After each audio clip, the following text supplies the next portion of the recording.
নমস্কার, রাত ৯টা নিউজরুম লাইভে আমি অতনু রয়েছি আপনার সঙ্গে এবং শুরুতে যে খবরে নজর রাখতে হবে, দিনের সবচেয়ে বড় খবর, নতুন সরকারের বিধানসভার প্রথম অধিবেশনের প্রথম দিন আজ, এবং আজকের এই বাজেট অধিবেশনের শুরুতেই নাটক একরকম চরমে। তার কারণ শুভেন্দু অধিকারী, বিরোধী দলনেতা শুভেন্দু অধিকারীর নেতৃত্বে ওয়েলে নেমে বিক্ষোভ পদ্ম শিবিরের, ভাষণ থামিয়ে বেরিয়ে গেলেন রাজ্যপাল। বাজেট অধিবেশনের শুরুতেই বিধানসভায় ঝড়, বিজেপির বিক্ষোভ, উদ্বোধনী ভাষণ থামিয়ে বেরিয়ে গেলেন রাজ্যপাল।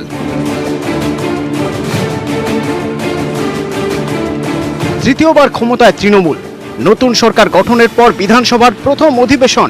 শুক্রবার সকাল থেকে বিধানসভা চত্বরে সাজো সাজো রব।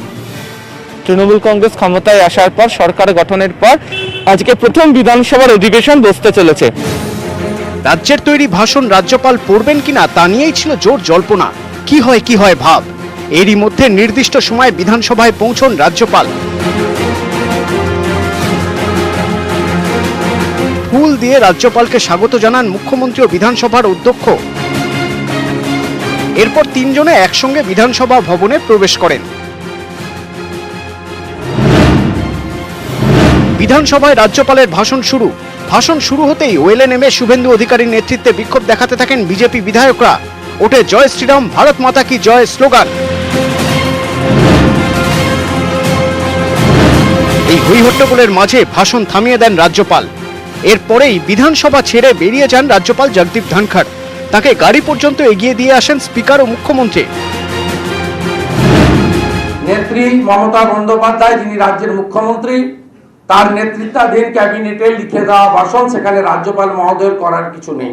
আমরা বিধায়করা 41 জন আমাদের সহকর্মী পশ্চিমবঙ্গবাসীর, ভারতবাসীর মৃতদেহের ছবি বিধানসভায় আজকে তুলে ধরেছি। তাই রাজ্যপাল মহোদয় এই সোচ্চার প্রতিবাদে হয়তো বাধ্য হয়েছেন তার বক্তব্য পাঠ না করে টেবিল করে চলে আসতে। রাজ্যপালের ভাষণকে বাধা দেওয়ার চেষ্টা, প্রথম থেকেই তিনি যাতে এটা উপস্থাপন না করতে পারেন, টেবিল না করতে পারেন, সেই লক্ষ্যে তারা কাজ করেছেন। সুতরাং তারা যে রাজ্যপালের হয়ে ঘরের বাইরে দাঁড়ান আর ঘরের ভেতরে নিজেরা তার উল্টো কাজটাই করেন। কথায় বলে দিনের শুরু গোটা দিনের আভাস দেয়। বিধানসভার অধিবেশনের প্রথম দিনেই ঝড়, বাকি দিনগুলিতে কি হয় সেদিকেই এখন নজর। ক্যামেরায় পিন্টু সরকার, সুদীপ গুছাইতের সঙ্গে অরূপ দত্ত, আবির ঘোষাল, নিউজ 18 বাংলা। ভাষণ পড়লেন, আবার পড়লেনও না। অনেকে বলছেন বিধানসভায় কৌশলী রাজ্যপাল। তরজায় জড়ালো তৃণমূল বিজেপি। শাসক বিরোধী দুই দলই নিজেদের স্ট্র্যাটেজিতে শান দিলেন।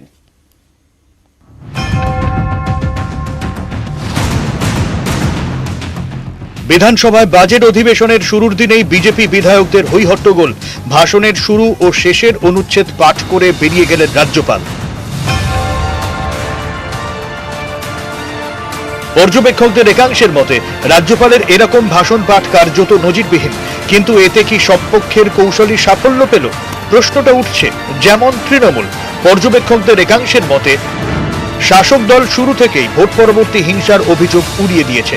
রাজ্যপালকে যে ভাষণ পড়তে দেওয়া হয়েছে তাতেও সরকারের একই অবস্থান। শাসক শিবিরের এই অবস্থান এবার সরকারি রেকর্ড হয়ে থাকলো, কারণ রাজ্যপাল ভাষণ পুরোটা না পড়লেও তা বিধানসভায় গৃহীত হয়েছে। রাজ্যপাল তো বেরিয়ে যান, তিনি এলেন যেরমভাবে প্রথা অনুযায়ী আসেন সেরমভাবেই এসছেন।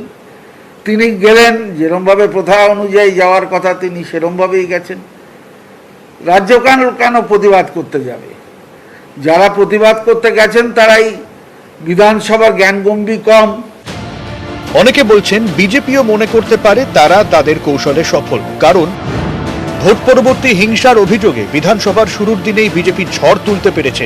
আবার রাজ্যপালের কয়েক মিনিট ভাষণ দিয়ে বেরিয়ে যাওয়া নিয়েও সরকারকে তারা দায়ী করছে। এক্ষেত্রেও অস্ত্র সেই ভোট পরবর্তী হিংসার অভিযোগ। রাজ্যপাল 3 মিনিট পরে কেন চলে গেলেন এটা সম্মানীয় গভর্নর বলতে পারবেন, কিন্তু আমরা যে বিষয়ে প্রতিবাদ করেছি, পোস্ট পোল ভায়োলেন্স নিয়ে একটা প্যারা রাখতেন মাননীয় মুখ্যমন্ত্রী, আমরা তদন্ত করব, আমরা সাজা দেব, শাস্তি দেব। আমরা দায়িত্বশীল বিরোধী দল হিসেবে এই প্রতিবাদ আজকে করতাম না। রাজ্যপালও কি কৌশলী? পর্যবেক্ষকরা মনে করছেন রাজ্যপাল ভাষণ পড়লেন, আবার পড়লেনও না। রাজ্যপাল পড়লেন বলে তার বিরুদ্ধে সুর চড়াতে পারল না শাসক শিবির। রাজ্যপাল প্রথা ভেঙেছেন, এই অভিযোগও তৃণমূলের কেউ করেনি।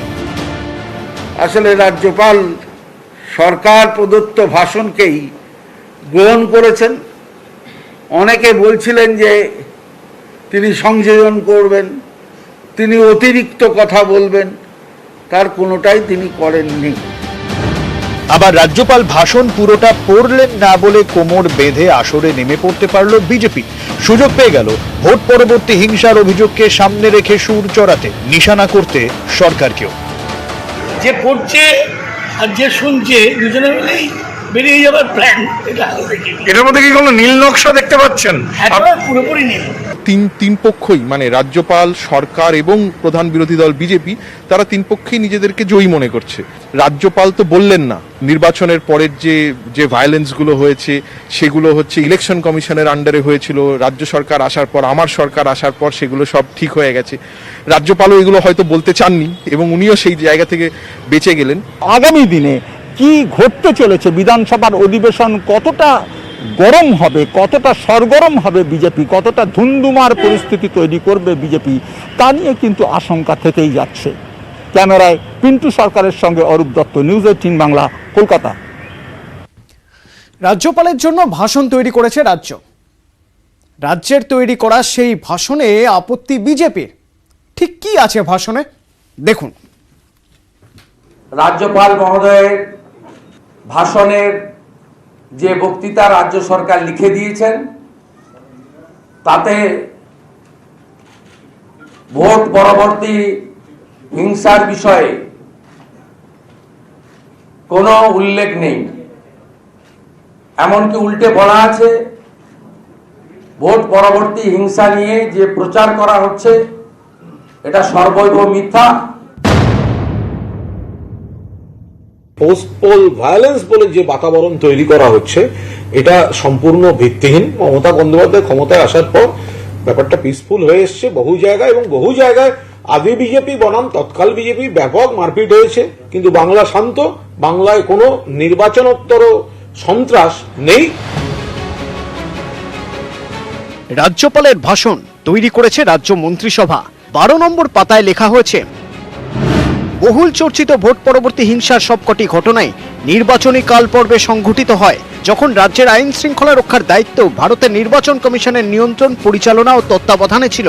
গণতান্ত্রিক পদ্ধতিতে নির্বাচিত নতুন সরকার দায়িত্ব গ্রহণের পরে এ ব্যাপারে অবিলম্বে, দ্রুততার সঙ্গে সম্পূর্ণ নিরপেক্ষভাবে পদক্ষেপ গ্রহণ করে এবং অতি শীঘ্র স্বাভাবিকতা ফিরে আসে। তবে রাজনৈতিক পক্ষপাত দুষ্ট এক বিশেষ শ্রেণীর মানুষ তাদের নিজেদের কায়েমি স্বার্থ অক্ষুণ্ণ রাখতে সরকারের বিরুদ্ধে অপপ্রচারের উদ্দেশ্যে তাদের নিজস্ব সামাজিক মাধ্যম নেটওয়ার্কগুলিতে ভুয়ো খবর, জাল ভিডিও, অর্ধসত্য ঘটনার বিকৃত বয়ান, এমনকি সম্পূর্ণ মিথ্যে তথ্য পরিবেশন করে চলেছে। রাজ্য সরকারের তৈরি ভাষণে 13 নম্বর পাতায় লেখা হয়েছে, এদের অভিসন্ধি হলো তাদের নিজেদের রাজনৈতিক উদ্দেশ্য চরিতার্থ করার জন্য রাজ্যের সুনাম নষ্ট করা, নিজেদের স্বার্থে বাংলা বিভাজনের প্রচেষ্টা ও রাজনৈতিক ষড়যন্ত্রের বিরুদ্ধে আমার সরকার তীব্র নিন্দা জানায়। আমরা কোনো মূল্যেই রাজ্যকে ও রাজ্যের মানুষকে বিভক্ত করতে দেব না। আমাদের লক্ষ্য হলো রাজ্য ও রাজ্যের মানুষকে ঐক্যবদ্ধ করা, বিভাজন ঘটানো নয়। বিজেপির দাবি এ সবই অসত্য, তাই তারা শুক্রবার বিধানসভার ওয়েলেনেমে বিক্ষোভ দেখায়। আবির ঘোষাল ও উজ্জ্বল রায়, নিউজ 18 বাংলা। সংঘাতের আবহে সৌজন্য। বিধানসভায় রাজ্যপাল, স্বাগত জানালেন স্পিকার ও মুখ্যমন্ত্রী। বেরোনোর সময়ও পাশে ফুটল সৌজন্যের ফুল।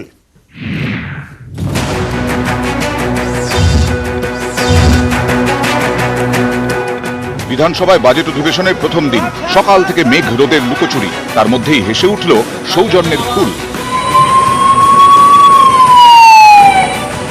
ভোটে বড় জয়, বিধানসভায় তৃতীয়বার তৃণমূল সরকার, প্রধান বিরোধী দল বিজেপি। শুক্রবার বাজেট অধিবেশনের প্রথম দিন, সংঘাত না সৌজন্য, কোন দিকে গড়াবে জল? জল্পনার পারদ চড়ছিলই। প্রথম দিনে অবশ্য ফুলের কলমে সৌজন্য লেখা হলো বিধানসভায়।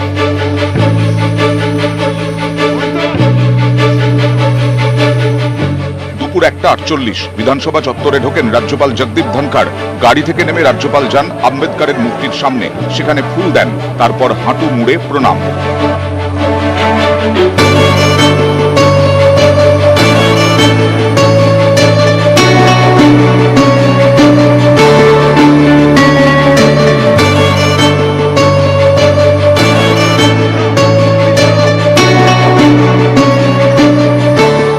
রাজ্যপালকে স্বাগত জানান মুখ্যমন্ত্রী মমতা বন্দ্যোপাধ্যায় ও স্পিকার বিমান বন্দ্যোপাধ্যায়।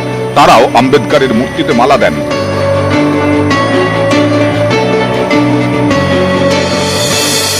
এরপর পাশাপাশি মুখ্যমন্ত্রী, রাজ্যপাল, সঙ্গে স্পিকার খানিক কথা, ফুল দিয়ে সৌজন্য বিনিময়।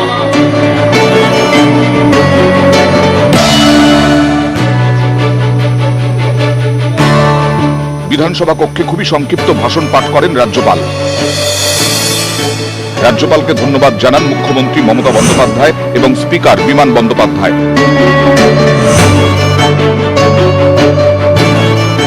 রাজ্যপাল বেরোনোর সময়ও পাশে মুখ্যমন্ত্রী এবং স্পিকার মমতা ধনখড় কিছুক্ষণ কথা। রাজ্যপাল গাড়িতে ওঠার সময় ফুল দেন মুখ্যমন্ত্রী এবং স্পিকার, আবারও ফোটে সৌজন্যের ফুল। সব মিলিয়ে রাজ্যপাল সংঘাতের মধ্যেই শুক্রবার বিধানসভায় এক অন্য ছবি ধরা পড়ল।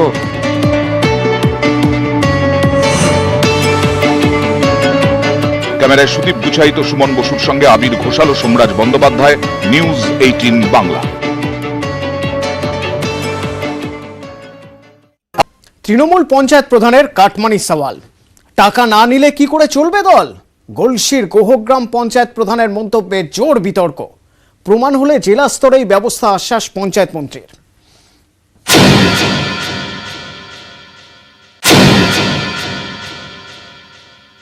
সেটা দল নাই, দলের খরচা আছে, একটা দল চালাতে হলে সব কিছুই দরকার। দল বলতে পার্টির ফান্ডে রাখা হয়, পার্টির তো অনেক কিছুই দরকার। এই মন্তব্য পূর্ব বর্ধমানের গলসি 2 ব্লকের গোহগ্রাম গ্রাম পঞ্চায়েতের তৃণমূলের প্রধান রিঙ্কু ঘোষের। অভিযোগ, কাটমানি নিতে পঞ্চায়েতের টেন্ডার অনলাইনে না করে অফলাইনে করার ব্যবস্থা করার চেষ্টা করছেন প্রধান। এ নিয়ে বৈঠকও করেন।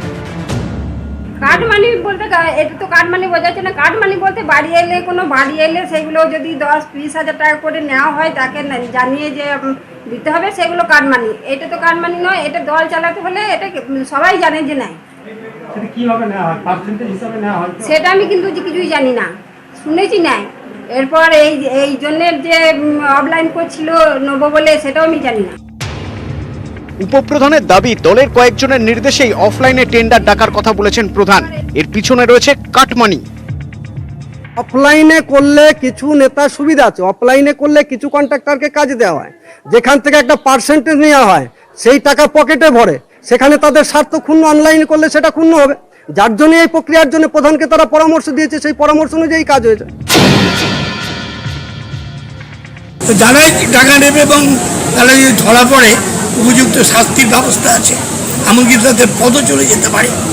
যেমন আমার কাছে সব ওই তলা লেভেলগুলো আসবার দরকার হয় না, এটা জেলা লেভেলে লিড করতে পারে। আর যদি না করে এবং আমার কাছে আসে, আমি ব্যবস্থা নিই। কাটমানি কোনো সময়েরই দরকার হয় না, কাটমানি নিজেদের জন্য হয়, কাটমানি কখনো দল নেয় না, আর দলের দরকারও হয় না। কাটমানি নিয়ে এবারের বিধানসভা ভোটের প্রচারে বারবার সরব হয়েছে বিরোধীরা। এবার তৃণমূল পঞ্চায়েত প্রধানের মন্তব্যে সেই কাটমানি নিয়ে বিতর্ক, যা বিরোধীদের হাতে নতুন করে অস্ত্র তুলে দিল বলেই মত পর্যবেক্ষকদের একাংশের। পূর্ব বর্ধমান থেকে ক্যামেরায় সন্দীপ পালের সঙ্গে শরদিন্দু ঘোষ, নিউজ 18 বাংলা।